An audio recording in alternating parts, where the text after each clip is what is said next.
Development, in my mind, is an ongoing process. And it really functions best with people. Because when you really come to think about it, development is for people and has to be practiced also by people. So learning, studying, making sure that what you study is functional or becomes functional is one of the things that Kwami Pianim is very passionate about. One thing Kwami also believes is that natural resources have no natural owners.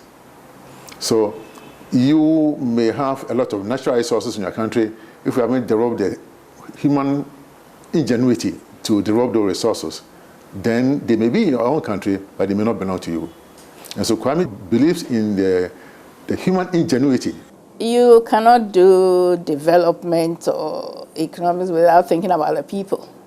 And anything for me, anything that has to do with moving with people, managing the people's future is politics. Kwami believes that there will always be a role for the state as facilitator, as the one that makes sure that the playing field is level. But he also will be very firm that the bureaucracy cannot be trusted to do the functions of economic governance. Kwame never seemed to believe that. So he would look for market-based approaches to doing things. For me, I think part of his continuous drive to keep people abreast of technology is about making sure that Ghanaians and young people, everybody, everywhere, mentally is able to function at a global level.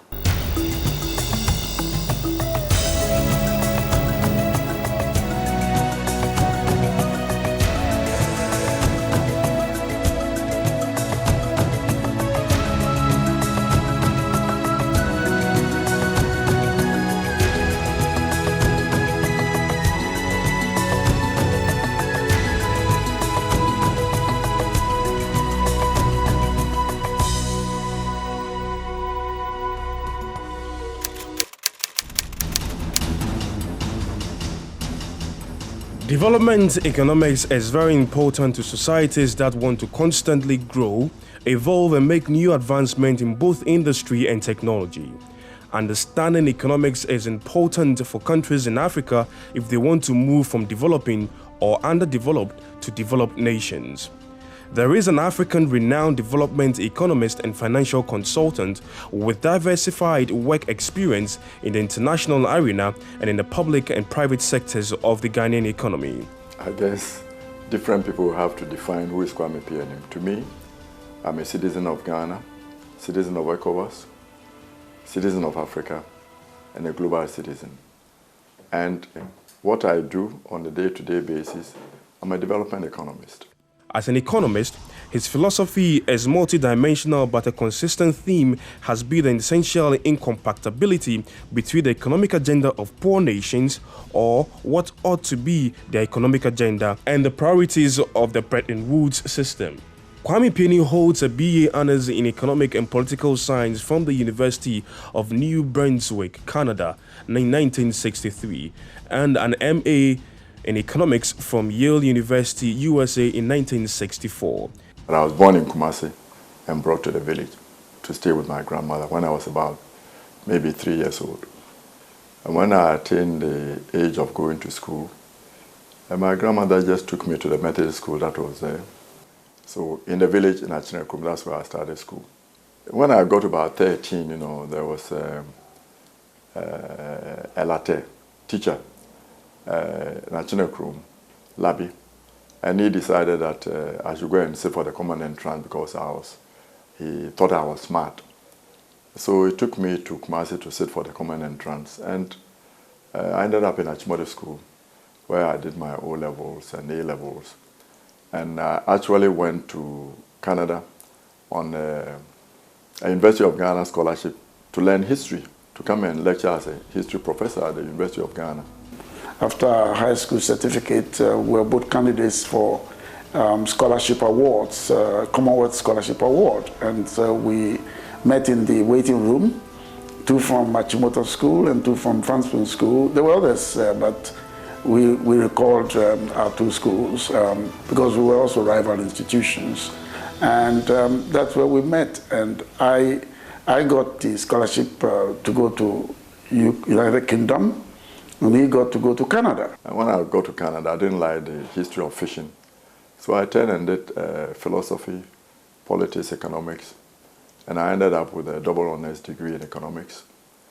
Then I got a scholarship to go to Yale University, where I did economics again. So I forgot about coming back to teach at the University of Ghana, far away from history, and my passion then became development economist. That's when I started working, and I started my work life working for the UN, my first job. So I didn't see Kwami until much later when he had had a stint at the UN system, which was actually good because he was able to combine the academic work in Canada with the working experience in the UN. I was interested in the UN because they then had a passion for economic development. That was when the Brazilians were very keen to change the world economic order and the structures. Samir Amin was very strong at EDEP, where you remember his book, L'Afrique est mal partie, which is false start for Africa. That is, we started on the wrong footing and we needed to get on the right footing. And the economic development was then very key. If you were a young man, you wanted to be part of economic development.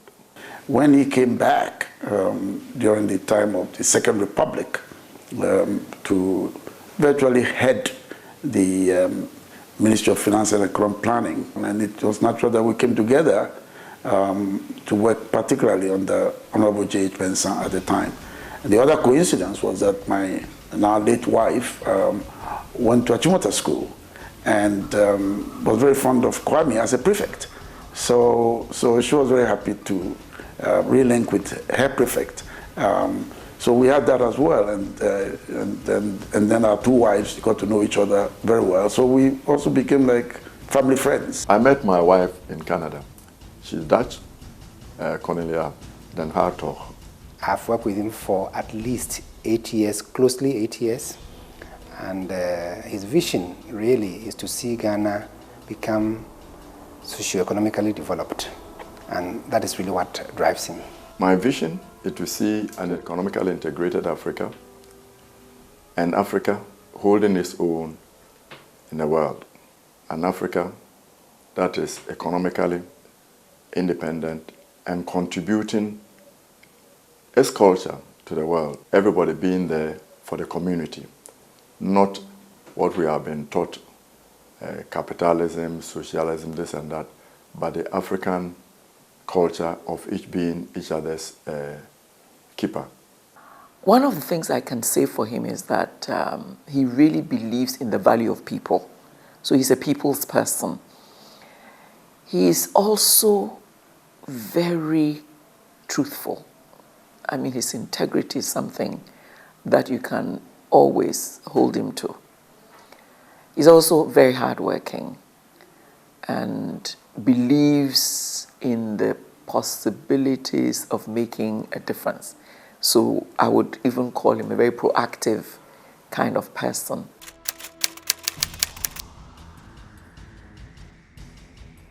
We worked together in a slightly more formal sense under J.H. Benson during the Second Republic, when he had been brought home and was the acting principal secretary in the Ministry of Finance and Economic Planning. The Social Security Fund was a small body that was being managed by the State Insurance Corporation, now SIC.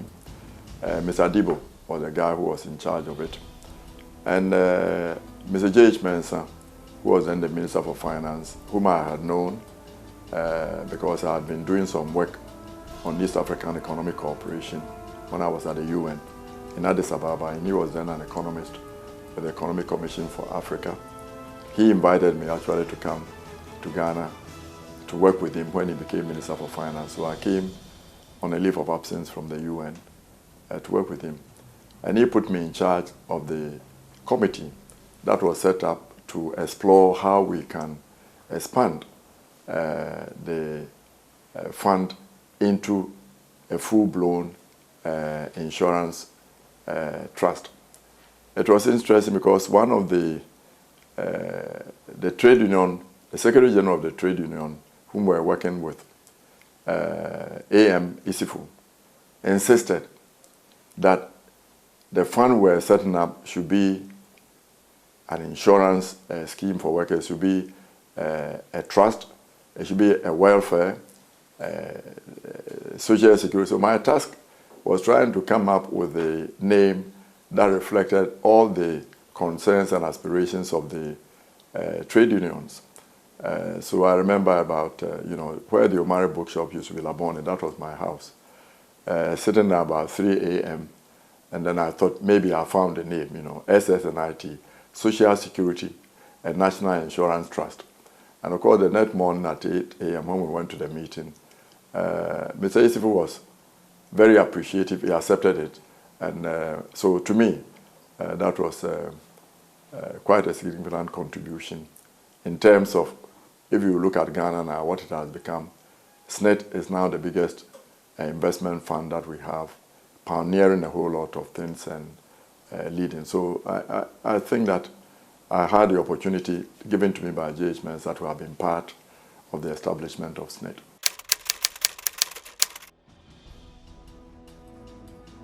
I think that a lot of African countries have come up with the equivalent of that, and a lot of former Director Generals have helped countries like Sierra Leone, Gambia, and others to set up similar institutions. He, for a number of years, was the Chief Executive of Cocoa Board, very successfully so. And I think his training as an economist, being in charge of what at that time was probably one of very few Ghanaian commodities that was traded internationally. You needed an understanding of international economics and those dynamics, which I think he was able to bring to bear very successfully. Cocoa Marketing Board, I was there as Chief Executive at very tumultuous times, when the first AFRC coup, I was there, I was Chief Executive there. What I tried to do was to bring discipline into the financial services. So the first financial regulations, I tried to put it in place so that people knew what the rules were, so that when they are breaking the rules, they know that they are rules. He was the first person to tell me that cocoa farmers, in defense of their assets, were chopping down the cocoa trees and planting maize because they could get a better return on the maize than if they grew the cocoa. I tried to make sure that people realize that we were there to serve the cocoa farmers, not sit in air-conditioned rooms and misuse the funds that cocoa farmers generate by getting up early in the morning and going by walking to their cocoa farms and producing the crop for us, So mainly to become attuned to the needs of the cocoa farmers and also practice financial discipline at Cocoa Board.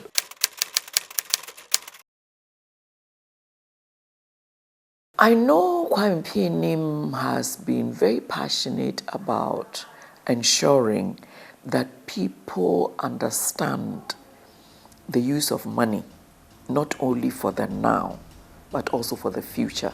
At that time, when we started New World, the data bank was well established, so all the business was going to data bank. And we realized that we needed our own fund if we are to play on the stock exchange, if we are to be an investment banking unit. And then we looked around.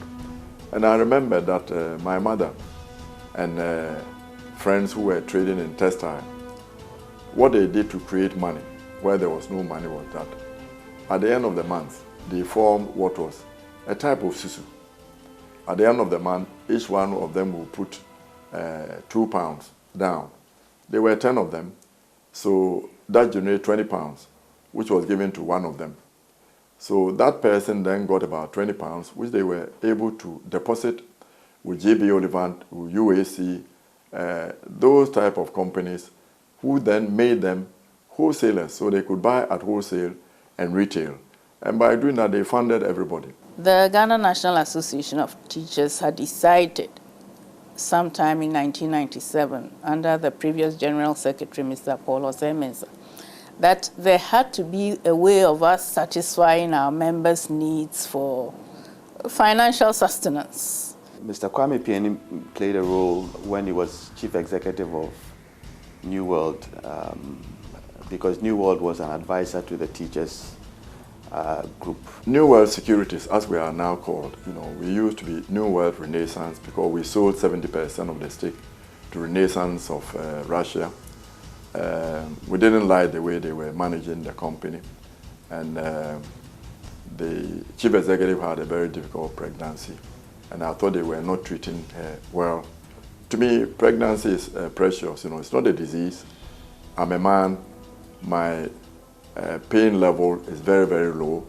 If people were dependent upon me for children to be brought into this world, the human race will die out. So I'm very particular that we treat women in pregnancy very, very well. So I decided we should part company, and we parted company. So we are now New World Securities. The background to the Teachers Fund was, I think, they saw, obviously with the advice of New World and working with New World, they saw an opportunity for a group of hard-working Ghanaians to somehow pool their resources over a period of time for their own benefit, to plan for their retirement, to be able to invest in their retirement, their current well-being, but more important, their future well-being. We're looking around and say, look, if you take a look at the teachers, there are 350,000 of them. Each one of them, in the olden days, you go to the village, the teachers were supposed to be the leaders, the moral leaders, the leaders of enlightenment there. But because they are badly paid, they were the poorest, and then they will borrow from the village loan shark. And then, of course, they start running away from the loan shark when it comes to payment. It was reported in the media that NAT wanted to set up an investment fund, a bigger loan fund, credit union. But of course, we didn't know what actual design, how to fit it. So I think Mr. Pianim read about it, and he approached us with a design that for this thing that you want to do, let us call it, design it as a mutual fund. A mutual fund where everybody contributes into a big investment pool. And of course, the sustenance of that fund depends on the volume, the size of the fund. We decided, why can't we try and restore the pride of the teacher? And if they are 350,000, each one of them were to put aside 1 cedi every month. That's 350,000. Of course, they are now doing 100 cedis, 50 cedis, and so forth. So that's what we did. And at the end of the month, we're collecting maybe 350,000. And of course, at the end of the year, to about 3.6 million. And then they increased it until now the Teachers Fund has assets of almost about $100 million. They own properties. If you take IBM here, Airtel are all tenants at Teachers Height, which belongs to the Teachers Fund. The first people we approached were the nurses. And they said no, So we went to the teachers, and it was a success story. But it was taking what was basically an African way of mobilizing funds, modernizing it, and scaling it up to make it into the Teachers Fund. One of the things we've been trying to do was to try to get the African Trade Union Congress to try to replicate the same thing.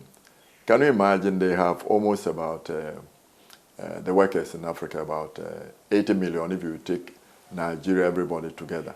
If each one was contributing the equivalent of even $1, that's 80 million a month.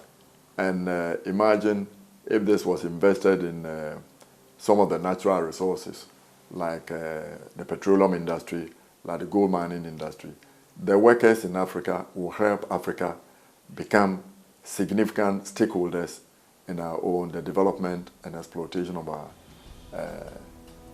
own natural resources. Bayport Financial Services, a macro credit institution with investors from South Africa, and we began it with a teachers fund also as a shareholder originally before they sold out, and the Mine Workers Union is still a shareholder in Bayport Financial Services. So it was meant as a workers focused and related financial institution. Mr. Pianim was the principal promoter of this company way back in 2002. He pioneered the operations of this company, and no wonder that he was made the chairman of the company, and he has remained the chairman up till today. Banking in Ghana used to be an armchair type of activity, not customer-centered, not service-oriented. And I had the opportunity of bringing in some of the Nigerian banks, the top 4 Nigerian banks that came in here, United Bank for Africa, Zenith Bank, GT Bank, these are all banks that were among the top in Nigeria. Mr. Pianim has been influential in many of the banking laws and regulations in the past that have been promulgated and passed. It took us 5 years to get UBA to be licensed to come to Ghana. And we never looked back because the ICT infrastructure that UBA brought into Ghana was by far superior to what existed in Nigeria. And when these boys came here, it was amazing, they worked almost from 7 to 10 p.m. And then the customer became king, the managing director was going to businessmen to their factories to talk to them. This was not heard of in Ghana before. And in that process, what I experienced from working with Mr. Pianim was a real desire to see large groups of Ghanaians access economic opportunities for their current and future well-being, and also be an active participant in international business. And then the ICT also made it possible for us to now be able to transfer money. Now we have these smart alerts. Immediately somebody is cashing money from your account, you get an alert on an SMS alert. I could sit here the past 2-3 years and be able to use my phone to transfer money to my mother 250 kilometers away from here. You just get the pin, she go to a bank and collect the money, instead of giving it to somebody who says the money got lost in a car or somewhere like that, and it takes a matter of minutes. He's one of the very few 70-plus-year-olds who shows up in a meeting and opens his iPad. You cannot develop without innovation. There's a famous economist called Schumpeter, and he was the one who came out with the idea that you need a constant stream of innovation to keep economies moving. He's very current. He's always abreast with technology. He's always pushing people he works with to upgrade technology. The banking system has become very, very competitive, and it become highly, highly innovative, and also based very strongly on ICT. And for that, I think that I'm proud that, we got the Nigerians to be able to take interest in Ghana, not to be frustrated and come here. The interesting thing is that this was the beginning of the Nigerian banks reaching out to develop Pan-African institutions. So UBA now has almost 18 branches. Mozambique, we are in Tanzania, we are in Kenya, we are in Cote d'Ivoire, we are in Burkina. So this provides the financial grease that will oil economic integration along West Africa and also in Africa. So I'm very pleased that I was able to be part of this. It's about his vision and what he believes in, and people seek him out for that. Before the Nigerian banks started flexing their muscles, The only Pan-African institutions were maybe EcoBank, ETI, which was trying to develop a Pan-African presence. But even EcoBank was ECOWAS, basically a bank for ECOWAS. Now they become Pan-African. The South African banks, especially Standard Bank, which goes by the trademark of Stanbic, is also spreading its wings. And these banks make sure that the capital in Africa remains in Africa to develop the resources of Africa and to create employment for citizens of Africa. And hopefully one of them, maybe a Nigerian bank, a Ghanaian bank, may become a global bank and be able to operate in China elsewhere. If you take UBA, UBA, of which I'm chairman of UBA Ghana, has a presence in New York, they are in Paris, they are in London, they are in China, So the beginnings of global banking is already appearing among the African banks. He's been chairman of, for example, PURC, the Public Utilities Regulatory Commission. You need to understand economics to make that work properly.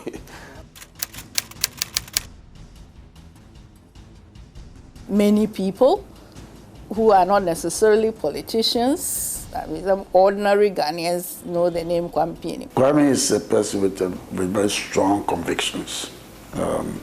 He's intolerant of anything that looks like the capture of the rights of individuals. He likes to encourage thinking, and he's somebody that is willing to pay the price, whatever it is, for the right to have his convictions. And sometimes he's paid very dearly for this. Politics sent him to jail, as you know. I'm politically active because I think it's naive for any Ghanaian to say, I'm not interested in politics. Politics determine whether you get a job or not, whether your children will go to school or not, or whether you go to school, whether you get employment, whether the priorities of the nation are right. He was in prison for 10 years. When he came out from prison, and he attempted to be a president of Ghana and ran on the ticket of the National Patriotic Party in 1996. Somebody took him to court, to the Supreme Court. The Supreme Court argued that because he had committed a treasonous act, he is not fit to run for the office of the president. So I encourage everybody to be politically active. It doesn't mean that you have to be a full soldier and be following politicians all the time. It means that you have to be alert, you have to contribute. You don't join the serial callers who are insulting everybody and therefore driving good people away from politics. But you have to become engaged. You have to participate in public policy in a civil manner by contributing what your perspectives are. He believes that political parties should come together, find a common ground to ensure the safety and stability of the nation Ghana before we can afford the luxury of thinking about political ideas. So the stability of Ghana is foremost on his mind. We need to get the right political environment. The policy framework has to be right. And we should lower the exaggerated entitlement mentality. We believe that the government owes us a living. Nobody owes us a living. That donor countries owe us a living. They don't owe us a living. 50 years have passed since we became politically independent. We cannot continue to blame the colonialists for our mistakes. Now we should take charge of our own responsibilities, of our destiny. Kwami has been willing, if necessary, to go into private enterprise and do a good job there. Kwami has been willing to be known to be a member of the Progress Party, or now the NPP, and not feel that therefore the door is shut to NDC. I'm sure that he has lots of friends in the NDC and the other parties as well. I believe in the market, and therefore I'm a member of the NPP because we believe in freedom in development, which means that we are prepared to sacrifice some development to ensure that the individual has freedom. When it gets to our attitude to life and the prosperity of this, we are both very, very deeply convinced Ghanaians that whilst we see Africa, we don't think that it is appropriate to make Ghana subservient to, and that Ghana has paid too big a price for Africa as a whole. So we would like to see Ghana sometimes help Africa by being successful. The Chinese come. They've been elected by the Chinese with a mandate for the welfare of the Chinese. The Americans come the same, the British come the same, the French come the same. Our leaders are elected by us to protect our interest. One of the things that gives me nightmares are the young people on the streets in our towns, and it's repeated all over Africa. The young people can become the resources that man the development of our nations, or they will be the people that undermine our political stability, because they become then people in the streets causing commotion and tension for us.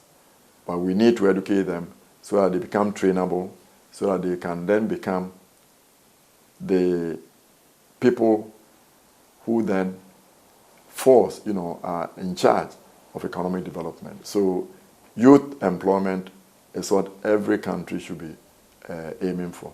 I'm the chairperson of the Finatrade Foundation. The foundation is the corporate social responsibility wing of the Finatrade group of companies. And the Finatrade group of companies is really made up of various companies dealing mainly with agro business. That is, the things they sell, the things they produce, the things they manufacture are all agro-based.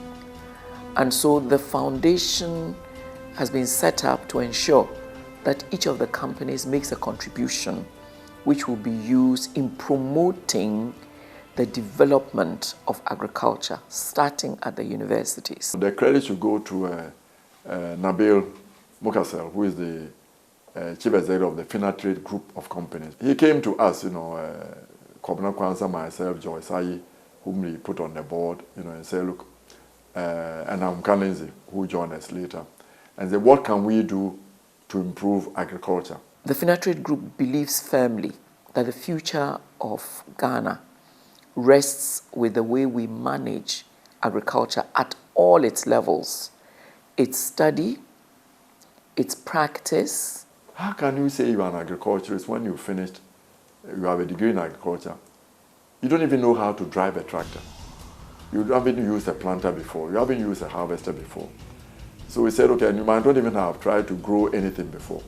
So we said, okay, let's rehabilitate your farms, the university farms, so that we can get some of the students actually dirtying their hands and doing some agriculture. And when we were called to serve, we were asked to also help shape their thinking, because they were interested in promoting studies in agriculture, helping people with ICT, touching other people's lives through what we call the humanitarian service, We wanted also to get young women. So they focus on young women, brilliant but needy, who will have gained admission into Legon or any of our universities and couldn't be able to pay. To develop, we have to ensure the education of young people. And it's no wonder that Kwami is chairman of the board of a very important international school in Ghana, that is the Ghana International School, that ensures that people are well trained. The good thing about Ghanaians is that they love to be at home. So if we create the right environment, they will come. But none of them, even if they want to come, their spouses are not going to follow them. If they come and they put their hand on the wall, no electricity. They turn the tap, there's no water. They are used to water flowing, electricity flowing. So we have to make sure that the basic amenities are there. We have to make sure that the schools are there for their children to go to. And that's one of the things I learned, and the thing I do at Ghana International School, that we provided what is called soft landing for some of these people when they are coming. In all the things that he does, he thinks about education for the youth, economic prosperity and the well-being of Ghanaians. It's my hope that as I talk to people, as you talk at lectures, people at least will listen and they may take some ideas from it. But I'm very confident about the mindset. Ghana, we have almost about 4 million Ghanaians outside in diaspora. About 400,000 of them are professionals and technicians. So if the economic development starts to accelerate, there's no need for us to have a labor shortage. These people will come back. If the economy had not slowed down in 2008, the economic disaster crisis in Europe and America would have been a gift to us. My passion is helping and seeing things grow, whether it be institutions, individuals, or countries. The most important characteristic of every project we've worked on is, or two most important characteristics. One, they're usually about really creating a platform for a lot of people to benefit. And two, they're usually about finding a win-win for everybody. I'm always pleased when I hear Spinters Road. The Millet brothers, you remember Millet Textiles, they were trying to do integration of the textile industry, getting from ginning to spinning and then to weaving it. You know, they were making the uniforms for the police and some for the soldiers.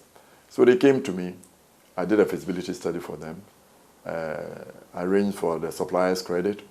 And then we set up Spintex.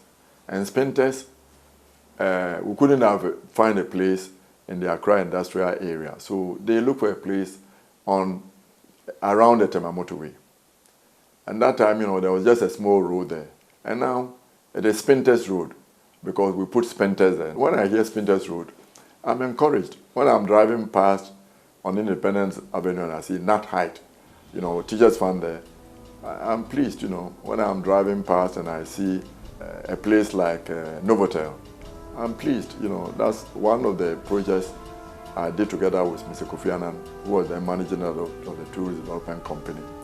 We got the French group to join us to build a hotel. And that's the hotel that came out of it, you know. So the diplomatic shops was also one of the joint things that I did with Kofi Annan. I was chairman of the board, he was managing director of the company. So it's encouraging and uplifting when you see things that you've been part of grow and become established. If we can get a few Ghanaians who've been working in the Middle East and in North America and then in the North Sea to come home, what we need is a policy by a government that maybe we have a leasing company or a finance company that will lease rigs for these boys. Once they have the company, they get the contracts from Jubilee Field, from Tallow, from Cosmos, from all the companies that are here. They will be paid direct. And this is the way that you get the industry not becoming an enclave activity like gold became, but becoming really integrated into the Ghanaian economy. And all over Africa, you know, Africa is known for natural resources. We've been doing well in the past 10 years because China and India were developing, they were raw material intensive. And we should take advantage of that, not only collect the monies, but make sure that the resources benefit and are used as a leverage for developing local entrepreneurship and getting local businessmen to do well, you know. Sometimes I think that we allow ourselves to be cheated. And I think the better way to see our attitude to Africa is our commitment to find an African success story. That is what will give pride to Africa, because sometimes people behave like Africa is full of failed states. So I don't know, I can't gauge about thinking about Africa. So we've all attended a lot of these big-time conferences for Africa, but if I start from myself, I think that Kwami's contributions to developing economics in Africa should be seen by what he's trying to do at home. My voice will always be heard. I'll be there on the side of those who are speaking the truth. Whether it hurts or not, my voice will be there. Look, they say there are only 3 people who can speak the truth. The insane, the very rich, and then those who don't care. I don't know where I'm not rich, I'm not insane, but my voice will always be heard, and I'll be at the side of the voiceless, the marginalized, because we need to move Ghana through shared growth and inclusive development. That's what we need all over Africa. Africa is made up of tribes. The only way any African country can move is through moving together.